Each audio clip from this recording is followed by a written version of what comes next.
Hola, soy Denise. El discurso del día sexto está cargado de ejemplos muy variados, unos con un objetivo pedagógico muy claro y otros que requieren una reflexión adicional. Entre otras, hay dos preguntas que te han podido surgir en lo que llevamos del curso con respecto a vivir en el presente y desear o ambicionar algo. ¿Deberíamos entonces no hacer ningún plan para el futuro, no ambicionar? Vivir en el presente no significa dejar de hacer planes, sino que una vez hemos trazado una meta, definido una misión, lo mejor es concentrar nuestra energía en cada paso presente que estamos dando para conseguirlo. El objetivo es no vivir en un estado de preocupación y tormento por el futuro o apegarse a una idea o algo que no está allí, sino trabajar, actuar para conseguirla, vivir el proceso y sentirse satisfecho con lo que se tiene y se es a cada paso. En esta parte del discurso, el maestro Goenka habla sobre el apego a las sensaciones y los 4 tipos de alimentos que le damos a las partículas subatómicas que conforman nuestra estructura material. El día sexto ha terminado. Te quedan 4 días más para trabajar. Hazlo con mucha seriedad, diligencia, paciencia y persistencia para lograr los mejores resultados de tu permanencia aquí. El día sexto es muy importante y me agrada mucho que hayas superado este obstáculo. Como les dije, el segundo y el sexto día son difíciles de cruzar para una persona con una mente débil. El primer día, incluso cuando estás practicando Anapana, una cirugía comienza y al segundo día uno quiere salir corriendo. Luego nuevamente, luego de comenzar con Vipassana el quinto día, el sexto día, la cirugía es más profunda y uno quiere escapar bajo cualquier pretexto. Un pretexto es que en la noche del quinto día el discurso se enfoca mucho en dukkha, el sufrimiento. Desde el nacimiento se comienza a sufrir y así durante toda la vida. Cuando uno se enferma, mientras envejece, la tristeza por saber que se va a morir, por las cosas que pasan y no nos gustan y por las cosas que nos gustan y no pasan. Sufrimiento una y otra vez, una vida luego de la otra. Uno piensa, este camino es un camino de sufrimiento, estas enseñanzas son muy pesimistas. Debo huir.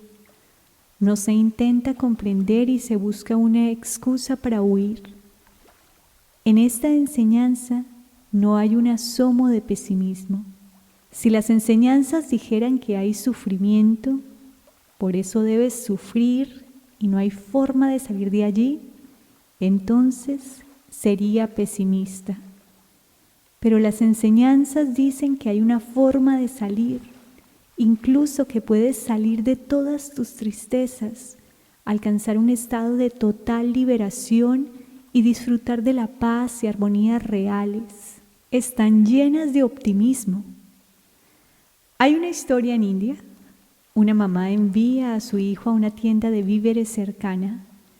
Le da una botella vacía y un billete de 10 rupias. Ve y compra aceite para cocinar. El hijo va y ya con la botella llena de aceite regresa, se descuida, tropieza y la botella cae. La mitad del aceite sale. El chico toma la botella, que ve vacía hacia la mitad, y regresa a donde su madre llorando. Mamá, perdí la mitad del aceite. Es muy pesimista. Como esta es una historia, la misma madre envía a su otro hijo, le da otro billete de 10 rupias y otra botella. Él también compra el aceite y ya ha conseguido que le llenen la botella. Y como esta es una historia, este hijo también tropieza regresando a casa y la botella cae con él. La mitad del aceite se riega. Este chico recoge la botella muy feliz y sonriendo regresa donde su madre y le dice, mira, salvé la mitad del aceite. Caí, la botella se volteó y si se hubiese roto, todo el aceite se hubiera perdido. pero mira, salvé la mitad del aceite. Ambos hijos están en la misma situación, la mitad llena, la mitad vacía, pero cada uno llega a una conclusión diferente. Uno está llorando por la parte vacía, muy pesimista, y el otro está feliz porque al menos la mitad está llena, muy optimista. Y como esta es una historia, la mamá envía a su tercer hijo. Y como esta historia es así, él también se tropieza. La botella cae con él y la mitad del aceite se derrama. El hijo recoge la botella y llega a casa sonriendo como el segundo hijo y dice: salvé la mitad del aceite. Pero este hijo es un chico vipassana, no solo optimista, sino también realista. Perdí la mitad del aceite. La verdad es que mi botella está vacía hasta la mitad. Y él no es solo realista, sino trabajador, como en vipassana. Ahora debo trabajar. Salgo, trabajo con esmero para ganar 5 rupias y hacer que me llenen la botella. Entonces Dharma no es solo optimista, es también realista y trabajador. Cada individuo debe trabajar con optimismo, sin pesimismo. No hay rastro de pesimismo en el Dharma, solo optimismo. Ya conoces un camino para salir del sufrimiento. Por supuesto, la tristeza está allí, pero no lo aceptas. La mitad de la botella está vacía, tienes que aceptarlo. Ahora, ¿cómo llenarla? El camino está allí, haz uso de él. Esto es lo que comenzaste a hacer. Te estás dando cuenta de la verdad. No es para nada un ejercicio intelectual, ni emocional, ni devocional sobre la aceptación del sufrimiento y el camino para salir de él. Lo estás experimentando. Cuando trabajas con las sensaciones, lo estás viviendo. Una sabiduría viviente está allí. La verdad está allí con lo que estás experimentando. No es la sabiduría de alguien más, una sabiduría prestada, sino tu propia sabiduría, tu experiencia directa. El proceso completo de observar las sensaciones te hace entender por qué estás comenzando a darle importancia a las sensaciones dentro del marco de tu cuerpo y a la verdad a nivel de la experiencia propia. Por otro lado, toda la vida le hemos dado toda la importancia a los objetos externos. Estás ansiando, incluso si no lo sabes, pero estás ansiando por algo que está fuera. Y ese objeto se ha convertido en algo tan predominante para ti que se la pasa dominándote y olvidas que estás ansiando. Y también olvidas que al desear con vehemencia pierdes el equilibrio de tu mente y esto te hace sufrir. Tampoco quieres aceptar que te has vuelto un adicto a esa ansiedad. Una necesidad básica es cuando tienes sed. Quieres agua. No hay nada de malo en eso. Trabajas duro para obtenerla. Lo intentas, no lo consigues y sonríes. Bueno, lo intentaré de nuevo. No lo conseguí, lo intentaré nuevamente. No pierdes el equilibrio de tu mente. Pero si comienzas a ansiar agua, aún no tengo agua, ¿qué pasa conmigo? Puedo morir, agua, pierdes el equilibrio de tu mente y así sufres mucho. Cuando uno está observando todo esto al interior, el agua no es tan importante sino las ansias. Incluso ese deseo no es tan importante, sino cuando se convierte en sufrimiento. Al momento en que ansiamos algo es porque deseamos algo que no está allí. No estamos felices, no estamos satisfechos con lo que está, sino que nos concentramos en lo que no está. Lo que no está, no está. Y eso es lo que nos hace sufrir. Cuando te das cuenta que algo te está causando tristeza, hay un camino para salir de allí. Cuando no lo sabes, la tristeza del deseo, de las ansias te domina y sin darte cuenta te vuelves adicto al deseo. Y es más complicado cuando uno se vuelve adicto al deseo. Cuando comienzas a observar las sensaciones, llegarás tarde o temprano a un estado en el que notas que no sientes ansias por este u otro objeto. Cuando uno siente deseo, ansias, una sensación surge y cuando el deseo se colma, la sensación desaparece.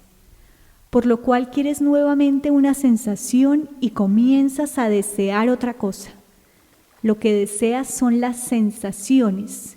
Y cuando ese deseo se colma, cuando consigues el objeto que deseabas, la sensación se detiene, entonces comienzas a desear otra cosa. Y cuando consigues el objeto y la sensación se detiene, nuevamente comienzas a desear. Te has vuelto adicto a ese deseo. Digamos que una persona vive feliz en una cabaña de un cuarto y de pronto le llega a la mente, esta cabaña de un cuarto. Debo conseguir es una casa grande con 3 cuartos. Lo hace. Ahora tiene una casa de 3 habitaciones. La quiere completamente amoblada. Lo consigue y la sensación se detiene. Luego se dice, me gustaría que todos los cuartos tuvieran televisor a color, servicio de video, también un lavaplatos automático, lavadora. Ahora su casa está llena de todas estas máquinas, ningún espacio respira y aún así se siente insatisfecho, deseando. Luego mira su auto, este auto tan ordinario, una tetera. Debo conseguir el último modelo. ¿Qué tal tener un Toyota? Y cuando lo dice, oh no, lo que quiero es un BMW. Y cuando llega, no. ¿Debo tener mejor un Mercedes-Benz? No, mejor un Rolls-Royce. Pero el Rolls-Royce no puede ser de cualquier modelo, sino cada vez el último modelo, el primero, el segundo, el tercero. Tiene una flota de Rolls-Royce, aún así no está contento. Debería tener mi propio helicóptero. La gente tiene helicóptero, debo tener uno. Y cuando llega el helicóptero piensa que mejor sería tener un avión propio. Y cuando llega dice, no. Mejor sería tener una nave espacial. Quiero una. Necesito ir a la luna. Pero esa nave se volverá obsoleta. En realidad, necesito es una nave que me lleve a Marte y a este planeta y a este otro, a esta galaxia, a esta otra. Para él, el cielo no es el límite. Es un balde agujerado que no se puede llenar. Nos volvemos adictos a desear. No deseamos un objeto, deseamos desear. Esto empeora la situación, pero es lo que pasa. Se hace muy claro mientras avanzamos en el camino. Cuando decimos que alguien es adicto al alcohol o a las drogas, no es completamente cierto. A nivel superficial parece que lo fuera, pero en realidad esa persona es adicta a la sensación. Al consumir alcohol, siente un tipo de sensación y quiere esa sensación una y otra vez. Por eso consume alcohol o drogas una y otra vez. La sensación es muy importante y ese fue el descubrimiento de Buda. A menos que comiences a observar tus sensaciones, no puedes salir de ninguna adicción. La adicción al alcohol o a las drogas no es nada en comparación con la adicción a desear, comparado con la adicción a odiar. Hay tantas impurezas en la mente y nos volvemos adictos a estas impurezas. Y nos la pasamos repitiéndolas porque estamos atados a una sensación en particular. Queremos una sensación una y otra vez. Generamos ciertas impurezas para obtener esa sensación. Cuando termina, nuevamente tenemos la misma sensación cuando generamos ese tipo de negatividad. Se ha convertido en el patrón de comportamiento de la mente. ¿Cómo podemos salir de él?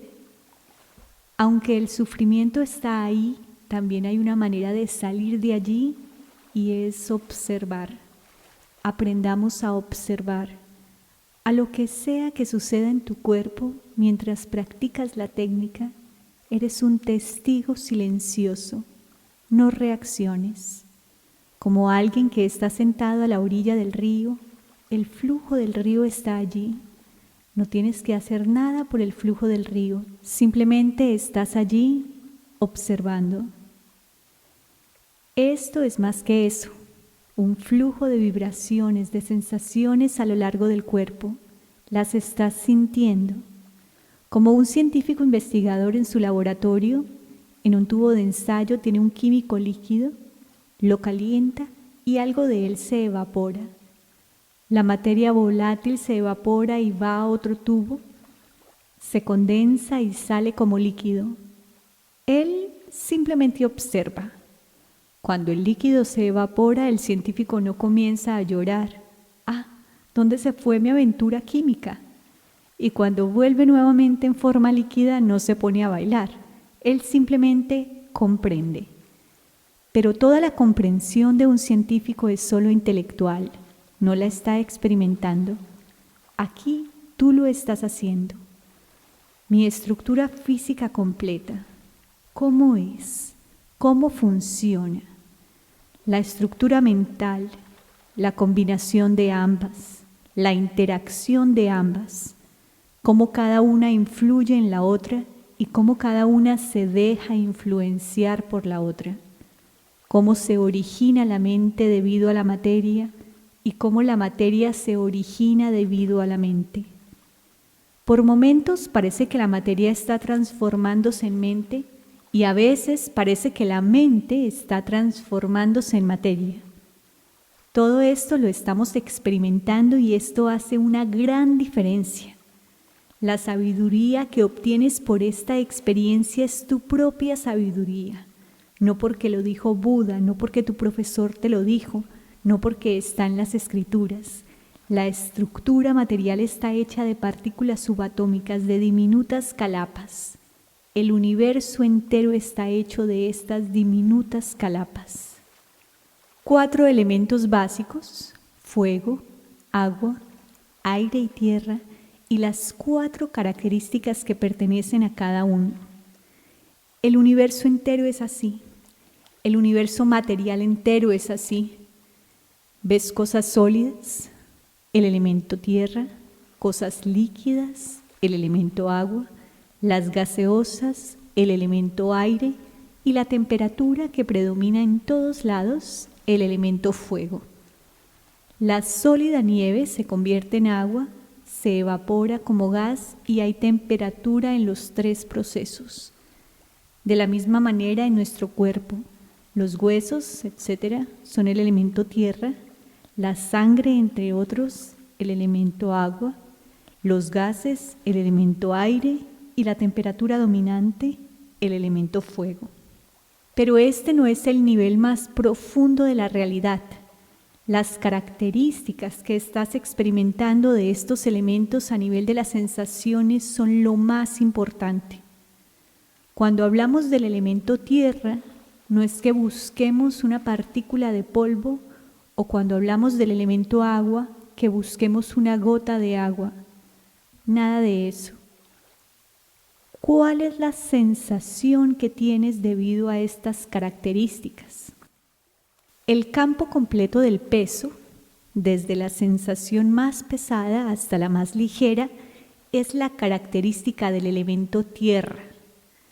Como el polvo de cemento que es ligero, cuando se solidifica se vuelve pesado. Cuando se solidifica es áspero. Cuando se pulveriza es fino, suave. Obtienes sensaciones como esas, pesadas, sensaciones sólidas, muy ásperas, que se disuelven y se vuelven suaves. Es el mismo elemento tierra, pero muy suave, ligero. Todo el campo del peso es la característica del elemento tierra. De forma similar, el campo entero del movimiento, desde el más rápido hasta el más lento, es el elemento del aire. El campo completo de la temperatura, desde lo más frío hasta lo más caliente, es la característica del elemento fuego. Y el elemento agua y su naturaleza de adhesión, de cohesión, tu estructura completa está enlazada por el elemento agua. Esto es lo que estás experimentando. Cualquiera que sean las sensaciones que has tenido hasta ahora y las que tendrás en el futuro son la manifestación de estos 4 elementos.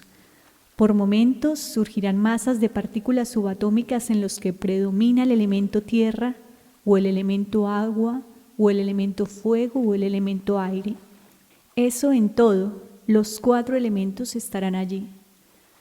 Un buen meditador no se dejará afectar cuando, por ejemplo, una masa de calapas surjan en el que el elemento fuego o el elemento aire predomina. Por el contrario, observará cuánto duran. No reacciona, solo observa. Y estas sensaciones, que son manifestaciones de los elementos, surgirán y tarde o temprano desaparecerán. Se volverá muy claro. Como un científico, estás explorando la naturaleza, la verdad de estos calapas. Y también estás explorando la verdad, la naturaleza de tu mente. Cómo mi mente se deja influenciar. Comprendes cómo se originan estos calapas y cómo se multiplican. Cómo la mente se deja influenciar por ellos, cómo reacciono y cómo esa reacción se multiplica. Todo este fenómeno se volverá muy claro, cómo surgen, cómo se originan estos calapas, estas partículas subatómicas. Les das 4 tipos de alimento, 2 materiales y 2 mentales. Los aportes materiales y los aportes mentales son los responsables de la generación de los diferentes calapas dentro de tu cuerpo. Comenzarás a experimentar a medida que avanzas en el camino y se volverá cada vez más claro. El alimento material, la comida que tomas 1, 2 o 3 veces al día, dependiendo del tipo de alimento que tomes, serán los calapas que comenzarán a surgir con uno u otro elemento predominante. Por ejemplo, mientras avanzas en el camino y te vuelves cada vez más sensible a tus sensaciones, se volverá muy claro. En el día 7, comerás alimentos realmente picantes, con mucho chili, comida india picante, con muchos chiles. Y un poco más tarde te sentarás para meditar y obtendrás una sensación ardiente aquí y allá. Es el elemento fuego. Le diste a tu cuerpo ese aporte y están surgiendo calapas en que el elemento fuego predomina. O si comes algo que estaba duro o estaba muy grasoso, cuando te sientas a meditar, obtendrás el elemento tierra. Te sentirás muy pesado aquí y allá. ¿Qué tipo de alimentos estás consumiendo? Si ingieres alimentos saludables, tu cuerpo se volverá saludable. De la misma manera, si ingieres alimentos perjudiciales, tu cuerpo se perjudicará. Es la ley de la naturaleza.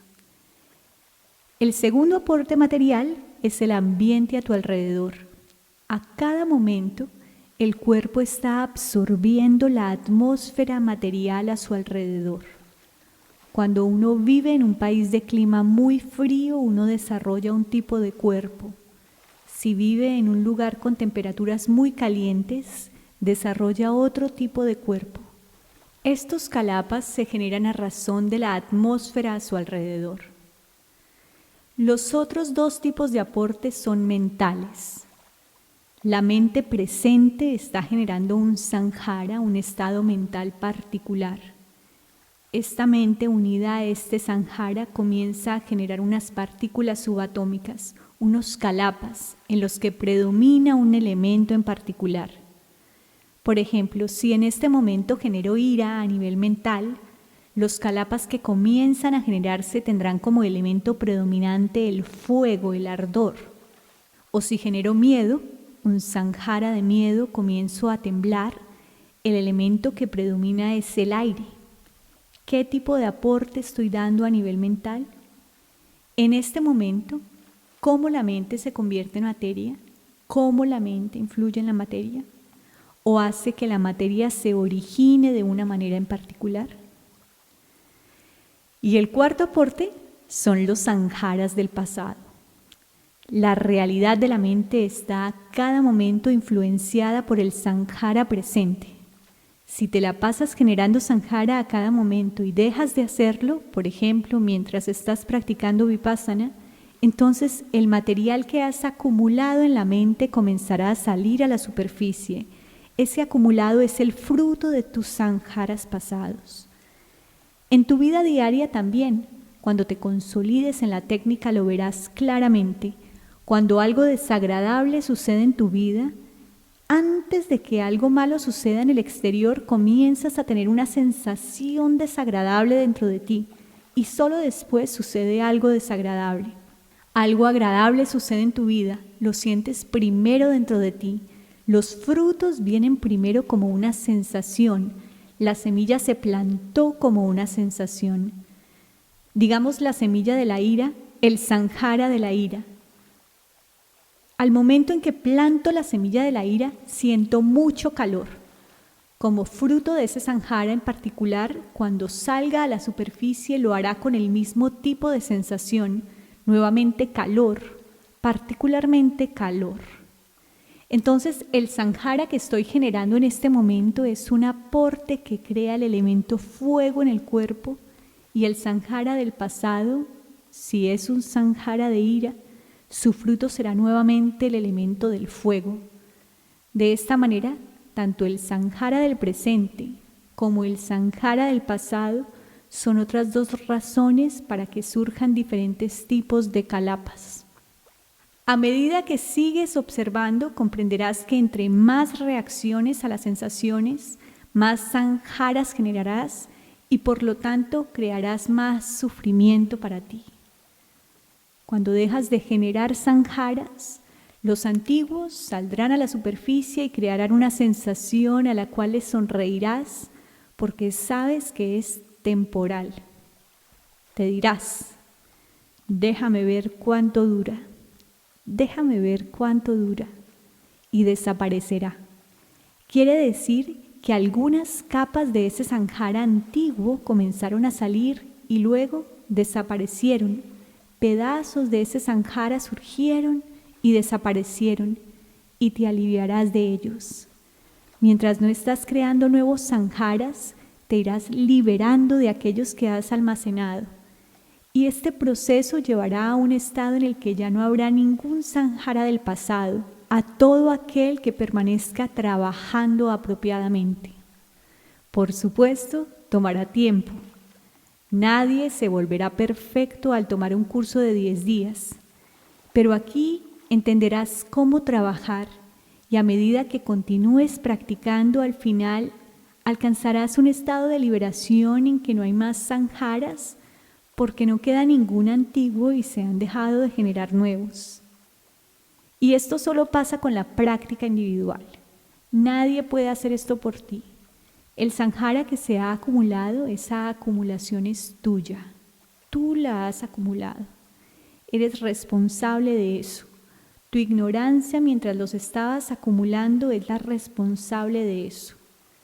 Lentamente estás saliendo de la ignorancia al desarrollar tu propia sabiduría, una sabiduría viva, producto de la experiencia.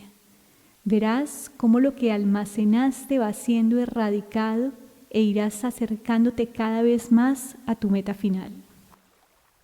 Cada persona tiene que hacer su trabajo, nadie puede hacerlo en su lugar, solamente se le puede mostrar el camino.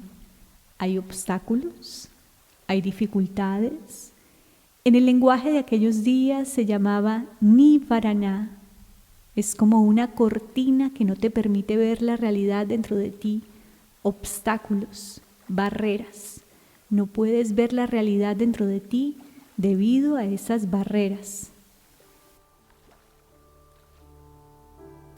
En la siguiente parte hablaremos sobre los 5 enemigos de un meditador vipassana y analizaremos 2 personajes de los tiempos de Buda. Feliz día todos los días, Denise.